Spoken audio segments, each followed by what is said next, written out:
ఇప్పుడు అనుమతులు మేము ఇయ్యం, రాష్ట్ర ప్రభుత్వం ఇయ్యదు. మొట్టమొదట బండి సంజయ్ గారు తెలుసుకోవాల్సింది ఎన్నికల అధికారులు ఇస్తారు. ఎన్నికల అధికారులు కేంద్ర ప్రభుత్వం ఇదంతా ఒక వ్యవస్థ. చీఫ్ ఎలక్షన్ ఆఫీసర్ ఉంటాడు, రిటర్నింగ్ ఆఫీసర్ ఉంటాడు. ఈ వ్యవస్థ అంతా కూడా కేంద్ర ప్రభుత్వ పరిధిలో అంటే కేంద్రంలో ఉండే ఒక ఇండిపెండెంట్ అథారిటీ వాటిని చేస్తుంది. ఎవరు అనుమతులు ఇచ్చారు, ఎవరు అనుమతులు నిరాకరించారు అనేది మాకు సంబంధించిన విషయం కాదు, ఎన్నికల అధికారులు ఇవ్వాల్సింది. ఆ సమస్య ఉంటే వాళ్ళతో బండి సంజయ్ గారు మాట్లాడుకోవచ్చు, నాకేం అభ్యంతరం లేదు. మాగంటి గోపి గారి మరణం వెనకాల కేటీఆర్ గారు హస్తం ఉన్నది అని బండి సంజయ్ గారు అంటే ఫిర్యాదు చేయమనుండ్రి. ఇప్పుడు ఫిర్యాదు లేనిది ఒక మరణాన్ని వివాదాస్పదం చేసి రాజకీయ లబ్ధి కోరుకోవాలని నేను అనుకుంటలేను. వారి కుటుంబం నేను కూడా టీవీలలో మీడియాలో చూసిన. మాగంటి గోపీనాథ్ గారి తల్లి నా కుమారుడి మరణానికి కేటీఆర్ కారణమని ఆవిడ మాట్లాడినట్టుగా నాకు అనిపించింది. బండి సంజయ్ గారు కూడా అదే ఆరోపణ చేస్తున్నారు. నిర్దిష్టమైన ఆరోపణ చేసినప్పుడు కేంద్ర మంత్రిగా నాకు ఒక లెటర్ రాయమనుండ్రి. పోలీసులు పోలీస్ స్టేషన్కు, నాకు తెలిసి హాస్పిటల్ వచ్చేసి మాదాపూర్ పోలీస్ స్టేషన్ పరిధిలో వస్తుంది. మాదాపూర్ పోలీస్ స్టేషన్కైనా లేకపోతే డీజీపీకైనా బండి సంజయ్ గారు విచారణ చేయమని లేఖ రాస్తే తప్పకుండా పోలీసులు విచారణ చేస్తారు. పోలీసు చట్టం తన పని తాను చేసుకొని పోతుంది. సీఎం గారు ఇక్కడ సీఎం గారు బండి సంజయ్ ఇంకొక అప్పీల్ చేశారు. హిందువులు మొత్తం కూడా బీజేపీకి ఓటేయాలి, కాంగ్రెస్కు ముస్లింలు మద్దతు ఇస్తున్నారు కాబట్టి హిందువులంతా ఏకం కావాలనే ఒక అప్పీల్ చేశారు. ఏం చెప్తారు? ఇప్పుడు నేను అడిగేది ఒకటే, 14 తారీఖు నాడు బీజేపీకి డిపాజిట్ రాదు,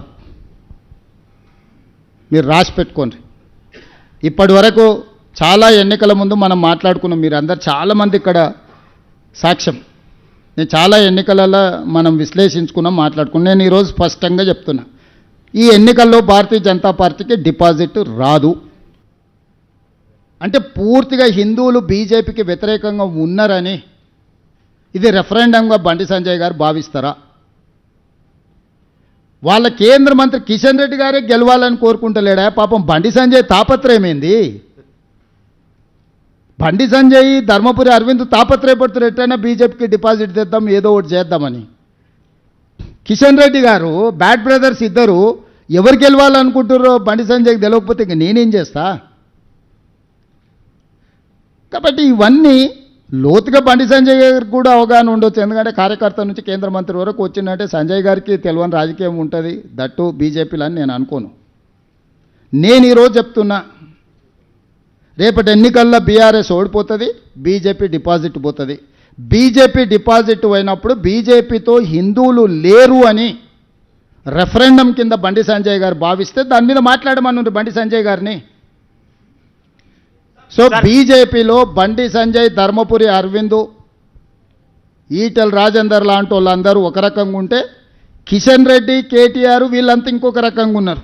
సీఎం గారు బీఆర్ఎస్ జూబ్లీహిల్స్ ప్రగతి నివేదిక అని చెప్పేసి ఒక రిపోర్ట్ విడుదల చేసింది. అందులో మెట్రోకు సంబంధించి కూడా ఒక్క నిమిషం,